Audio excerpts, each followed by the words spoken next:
Welcome. In front of me I have the Huawei MatePad SE, and today I will go over unboxing along with a quick overview of this tablet. So anyway, let's just jump straight into it.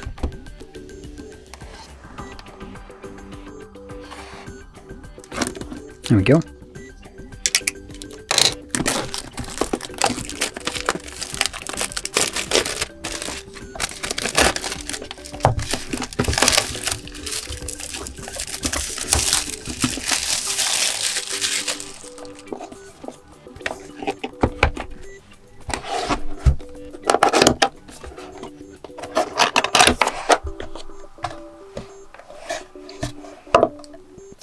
So we have the typical Huawei inclusion of the substitutes for Google services like pedal search instead of the Google search, tablet clone for, well, basically cloning your data, and then app gallery for App Store or Play Store. Now, one thing to also keep in mind with the tablet clone or phone clone, depending on how you want to call it, you can actually use this to copy unsupported apps into the tablet. So if some app exists on the Play Store but not on the app gallery, you can grab an Android device, download that app, then using the phone clone, just transfer it over in here and it will just work.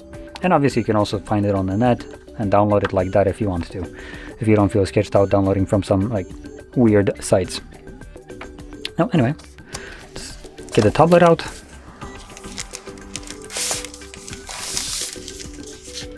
So here's our little tablet. I'm gonna set it to the side for now.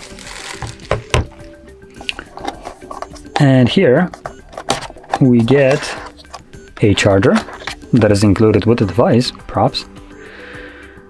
And that is 10-watt charger. Might not be great, but at least it's included in the box with the device. And the other thing here is charging cable and paperwork.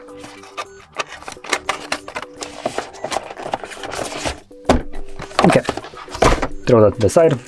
Now let's move over to our main part, which is the actual device. So this is a 10.1-inch tablet, which is obviously the size of the display.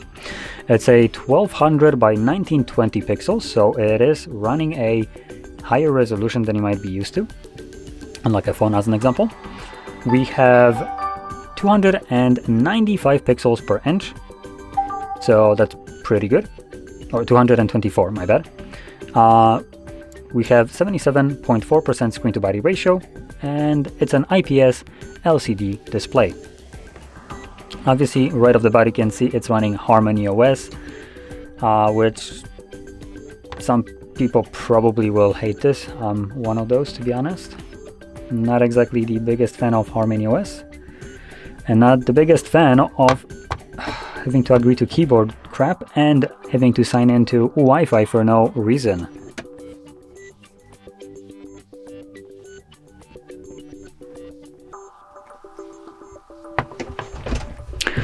Okay, now that I have done something that I don't like to do, we can finish up the setup.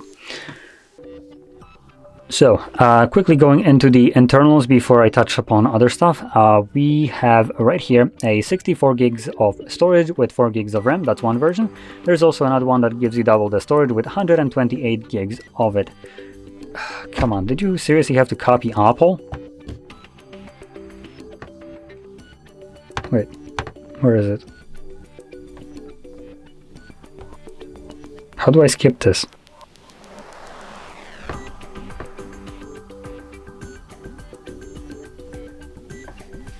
Are you kidding me?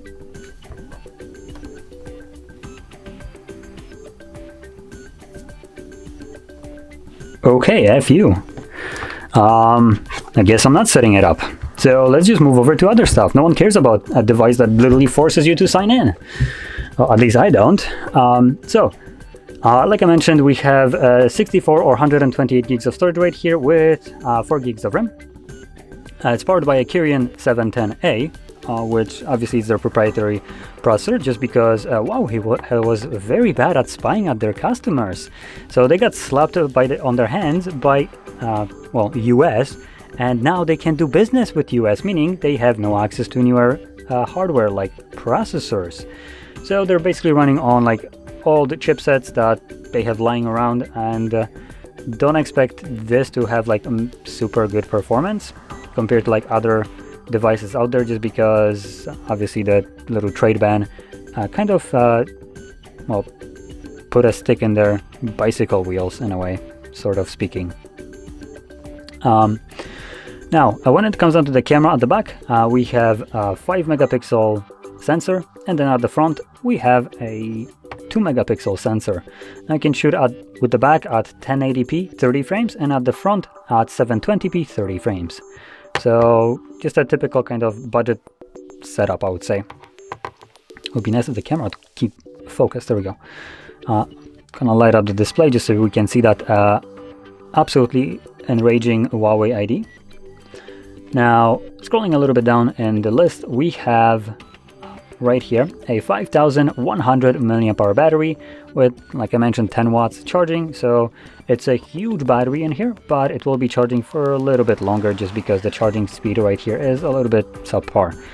And that being said, this device is pretty budget, coming at 190 euros. So it's obviously more toward like budget, maybe approaching mid-range. So obviously it should also perform as such. And last thing to say is we have a Type-C charging port for this price. We also have expandable storage right here, so we can pop in an SD card if you want to. And just to showcase this, whoa, that just went flying. There we go. Now, as you can see, this only takes SD cards. There is no SIM tray, or kind of is, but it's completely blacked out. And we have speaker grills at the bottom and speaker grills at the top. We have also a headphone jack, which is something that I wasn't expecting to find on a tablet, especially in this thickness. Speaking of thickness, we can also measure it.